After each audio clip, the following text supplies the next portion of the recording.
Angeline's POV. You were not supposed to go out, right? Pagdududa nito. Awang ang labing hinarap ko siya at tinaasa ng kinay. Walang kasunduan na ganon. Isa pa lalabas kami ni Adi kung kailan ko gusto. So, saan nga kayo nanggaling ngayon? Puto nito sa mga sinasabi ko. Di ako makahanap na ipantatapal na kasinungalingan sa tanong nito. Di ko naman pwedeng sabing muntikan ko nang ipanaampon si Adi. Tell me honestly, Miss Dimasupil. I can always check where you have been. Malamig nitong banta. Nagpahangin lang sa laba. Na may bag, Miss Dimasupil? Tumaas ang kili nito bago ko nisihan. Next time gumamit ka ng pangmalakasang dahilan. Bigkas nito. Umismid ako, tinalang siya pinansin. Mas maganda na yon kaysa mapilitan akong sabihin na binala kong ipaampon si Adi. Halos manghina ako matapos maalala ang ginawa. Napakasama ko yatang ina at naisip na gawin yon sa anak ko. Nanlambot ako at halos hindi makahakbang. Paano pala kung di nagbagong isip ko? Paano kung di ko makakasama si Adi? Di masusubaybayan ang paglaki niya. Tapos mapupunta siya sa masamang pamilya? Paano? Nangilid ang luha sa mata ko. Are you okay? Napakarap ako sa tanong ni Aldrin. Doon lang din ako natauhan. Nakatigil na kami sa tapat ng rest house. Ayos lang ako, Aldrin. Pwede mo na akong iwan dito?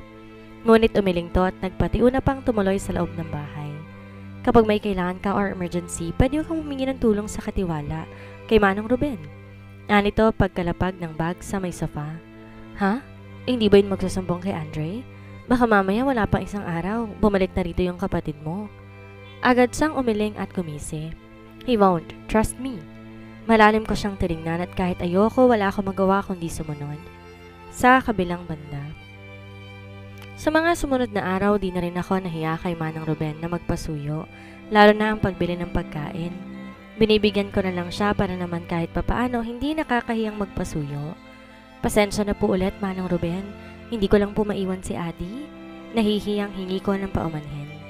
Ayos lang po yun, ma'am. Wala naman pong ginagawa ang anak ko. Sinasabay niya lang po sa pinamimili niya. Maliit pa itong ngumiti na ikinangiti ko rin. Wag na po, ma'am. Bubbles na lang po.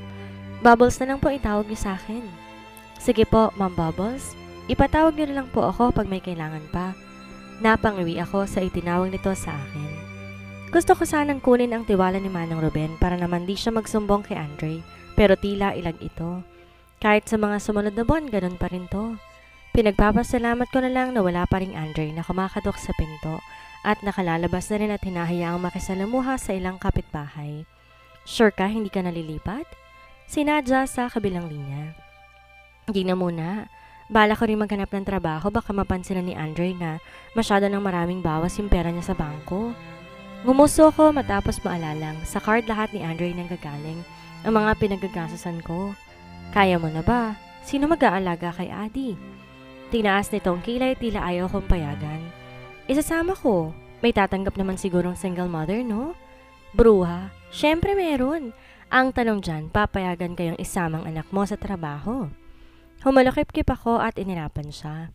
Alam kong bibihira ang papayagan ng anak sa trabaho, pero hindi rin ako po pwedeng umasa na lang sa pera ni Andre. Pag-isipan mong mabuti yan. Mas maganda sana kung nakakaintindi na si Adi para naman di ka mahirapan. Hindi ngayon na hindi pa to nakakapagsalita. Isipin mo ha, Angeline? Paalala pa nito. Kaya naman pinag-isipan ko ngayon ng mabuti. Nagpa siya kung wag na muna at subaybay na lamang ang paglaki ni Adi. Sinabi ko rin kay Aldrin nang tumawag ito. No, you don't need to work for now. Mag-focus ka muna sa pagpapalaki sa pamangkin ko. Kapag okay na ako mismo mag-aalok ng trabaho sa'yo, Miss Dimasupil, pangako nito. Tinaas kong kilay ko at pinaningkit ang mata kahit hindi niya nakikita. Gaano pa katagal? Kung makakahanap ako ng pwedeng isama si Adi, why not? No, striktong bigkas nito. We cannot risk it. Hindi ko pa kontrolado kung kailan babalik si Kuya John. Mainit-init pang paghanap niya ng mapapangasawa. Nakuha noon ang atensyon ko. Wala na akong balita sa paghahanap mo nito ng fiancé. Di ko rin alam kung may napili na kay Ate Zebby o kay Ate Sam. Nasa listahan pa ba sila ate? Mahinang tanong ko. Di naman ako interesado. Ayoko lang din na bigla akong hanapan ni Mommy at malaman na hindi ko naman pala pinalaglag ang baby. Ayoko na maging kaaway ko rin silang muli at maging karibal sa anak ko. Yes, sila lang yata sa ngayon ang pagpipilian. Di ko alam paano nangyari, pero kusang nagbabackout ang ilang kandidato. Napirmi ko ang labi dahil doon. May ideya ako kung bakit. Sa tingin ko, binabayaran din sila ni mommy at tinatakot. Nagpuyos ang damdamin ko dahil doon. Di pa ba sapat na naging biktima nila ako at maging ilang kandidato hahadlangan din nila? Ang pangit lang na ugali ng kuya mo, pero ang daming gustong maging magpakababa para sa kanya. Di ko mapigil ang komento. Mahina tong humalakak sa kabilang linya. Are you one of them? He asked. What? Napalakas ang boses ko at napasigaw sa tanong niya. Humalakak siya na ikinainis ko. Chill! Huwag mo ko ma-chill-chill dyan, Aldrin ha. Hindi ako gagawa ng masama para lang makuha ang kuya mo. Hindi ako naghahabol. Siya tong habol ng habol sa akin. Kiniyom ko ang kamao at sinusuntok sa isipan ng pagmumukha ni Andre. Wow, don't get mad at me. Biro lang yun. Wala sa vocabulary ko ang biro, Aldrin. Hindi ko rin balak maghabol. Pakisampal na lang yung kuya mo ng tumino at hindi kung ano nung kasama nang naiisip. Mas malakas na halakak ang pinakawalan nito. Ngunit nang napansing tahimik ako, kusa rin siyang tumigil. I see. My brother's mind is twisted. Hindi ko alam kung anong susunod niyang gagawin. Natikom ko ang labi dahil may punto ito. Humigpit ang kapit ko kay Adi nang maglumikot ito at kumawag-kawag sa may bintana. Pa, bigkas ito na nagpatigil yata sa amin. Did he say pa? Ilang ulit pang tanong ni Aldrin. Sa palagay ko nga'y malaki ang pagkakangiti nito habang tinatanong iyon. Akala mo naman siya yung tatay? Hindi, mali ka lang ng dinig. Oh, come on, I know what I have heard. Mabilis kong putol ang tawag at pikit matang dumamba ng kama. Napanguso akong tumayo habang buhat si Adi.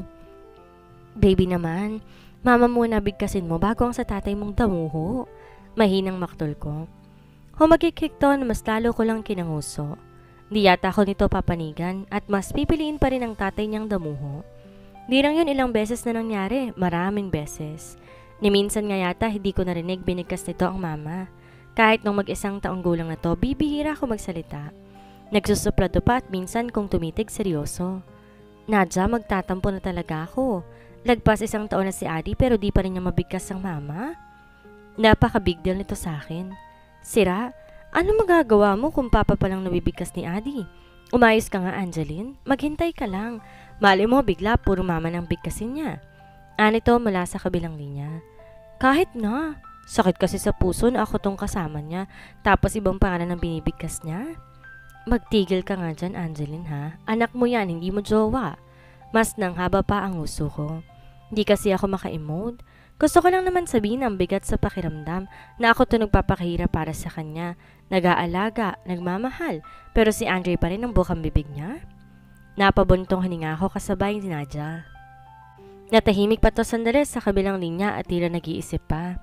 Hintayin natin, Angeline. Sa ngayon, hayaan mo muna ang bata. Balang araw wala rin naman siyang matatawag na tatay. Di ba nga, sinusumpa mo na si Andre? Humagikik to na kinapula ng pisngi ko. Di ko rin maintindihan ang sarili na kahit pangalan niya lang ang nabibigkas, namumula na ang pisngi ko. Taksil.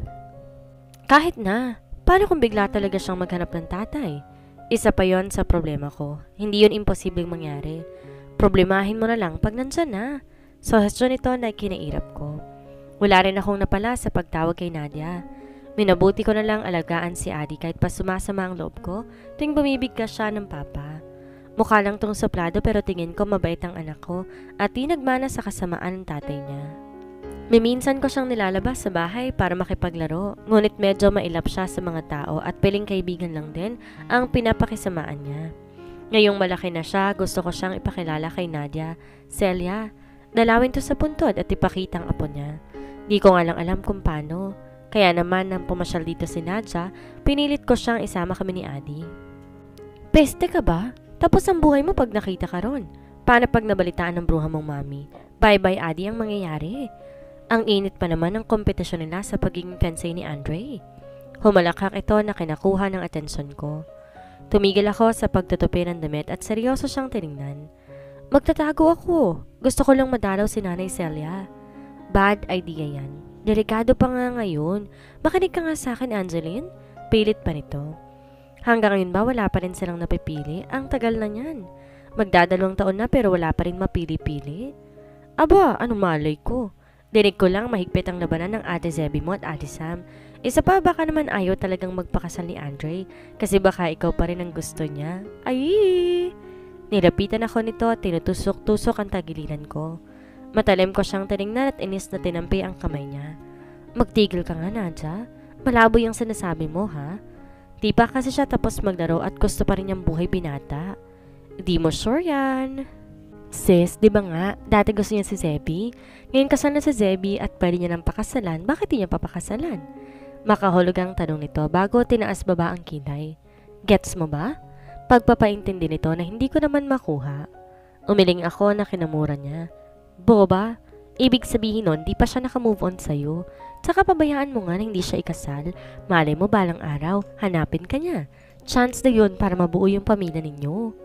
Agad ko siyang inirapan at kinuha sa bisig niya si Adi. No way, Nadia. Kahit di na ako sinaga ng araw, wag lang siyang makasama ulit. Ngumisi ako, tinunga ang pinto na sinundan niya. Kumalakak ito. Huwag ka magsasalita ng tapos tiyan. Baka mamaya ikaw pang gumapang pabalik sa kanya. Nadia, hindi nga. Shut up ka na nga. Palalayasin na kita. Pagbabanta ko na tinawanan niya na lamang. Tumigil ako na makarating sa sala at inarap siya. Sinamaan ng tingin kung kahit pilit niyang pinigilan ng sarili. Mas magandang handa ka, Angeline. Malay mo bukas, nasa harap na siya ng pinto at kumakatok. Di yun malabong mangyari pero may tiwala ako kay Aldrin na kaya niyang pigilan ng kuya niya. Namutla ka dyan, joke lang yun. Ni dulo ng kuko mo hindi niyo makikita. Ngumitito at nilapitan ako para lang makurot ng marahan sa pisngi si Adi. Itong cute na to ang magsasalba sa mami niya. Ikaw, Adi, ang bibiyag sa puso ni Mami Angeline mo para magkainlaban sila ng papa mo, ha? Say, Mama. Seryoso siyang tinitigan ng anak ko. Maging pagbuka ng labi ni Nadja ay tinitigan niya. Pagkatapos, nilingon ako nito. Seryoso ang titig na magkaibang kulay ng mata nito na hindi ko mabasa. Mama. Mahinang bigkas ni Adi na nagpahulog sa puso ko. Nadja, narinig mo? Tinawag niya akong mama. Sa tuwa ko, mahigpit kong niyakap ang anak ko. I love you, anak. Masuyo kong bigkas na kinatigil niya. Tumitig sa akin na magkaibang kulay ng mata nito. Seryosong asul at malapilak itong mata. Di ko rin maintindihan na sa puntong yun, di ko na masabi pa ulit ang salitang I love you. Sa paningin ko ay si Andre ang nakikita ko. Mahigpit ko ulit niyakap si Adi kahit binubugso ako ng kaba. Nang masulyapan si Nadja, nag-aalalang itsura ang binigay nito sa akin. Ayos ka lang? Ha? Ayos lang. Sobra lang sa tuwa. Tuwa? Mukha kang kinakabahan. Ayos lang ako, Nadja. Pasyal tayo bukas sa resort, ha? Gusto ko ipasyal si Adi. Yun na lang ang sinabi ko. Alam kong naintindihan niyang ayoko ng pag-usapan pa kung kaya't tumango siya. Ako na magpapareserve. Ilang araw ba? Tsaka sino magbabayad? Tanong niya habang sinisimulan ng pagtitipa sa cellphone niya. I will pay, girls. Ako na magbabayad. Pareho kaming mabilis na napalingon kay Aldrin. Nanlalaki pa ang mata ko matapos siyang tingnan maging ang bukas na pinto. Hindi ka kumatok, paano ka nakapasok? Tinaas kong kilay ngunit di rin makafocus lalo na nagmamadaling nagpaba si Adi para lang pilit takbahin ang distansya sa pagitan nila ni Aldrin. Aldrin barked with laughter as he held my son while his other hand waved the keys. I have means, Miss Dimasupil. Ngumisi ito bago, means. Akit bahay kang sabihin mo. Mahinang bulong ni Nadja. Nawala ang ngisi ni Aldrin at malalim na tinignan si Nadja. I'm sorry, miss. As far as I know, I didn't welcome you here. Bugok. Agad na sabat ni Nadja na ikinailing ko. Mas nanlaki pa ang mata ko nang gayahin yun ni Adi. Bugok? Di nga lang yun masyadong malinaw pero tinawaran pa rin yun ni Aldrin. Good job, kiddo. Say it again. Natutuwang yakag nito. Aldrin naman, wag mong turuan ng ganyan. Maktol ko. Imbes kabahan to, mas sumalakak pa. That's my boy. Hindi sa'yo yan. Di ka kasamang gumawa niyan. Bulong-bulong ni Nadja. Naningkit ang mga mata ni Aldrin pagkaraan ay ngumisi. Gawa tayo ng satin, miss? Pilyong tanong nito. Ako naman ang humalakak ng mamula ang pisngi ni Nadja. Agad ko siyang hinila sa siko para di na siya magsalita pa. Mag-aisa tayo ng gamit. Masarap ang libreng beach. Si Aldrin pa naman na magbabayad. Tukso ko sa kanya. Wala akong pakialam, Angeline. Kahit bilhin niya pang buong dagat. Pagpaparinig nito na mahina akong kinatawa. Wala rin naman tong nagawa. Nakasimangot pa to na makarating sa resort. This is our resort. Yun pa lang ang sinabi ni Aldrin na wala na ang ngiti ko. But don't worry, Andre will never go here. He's busy, he doesn't have time. Ngumisi to at siya na mismo ang nagbuhat kay Adi. Kumibit balikat ako at sumunod na lamang. Sa tingin ko, totoo rin na hindi nga lilitaw si Andre dahil halos buong araw na kami sa dagat. Payapa naman kung di lang nagsasagutan si Nadia at Aldrin.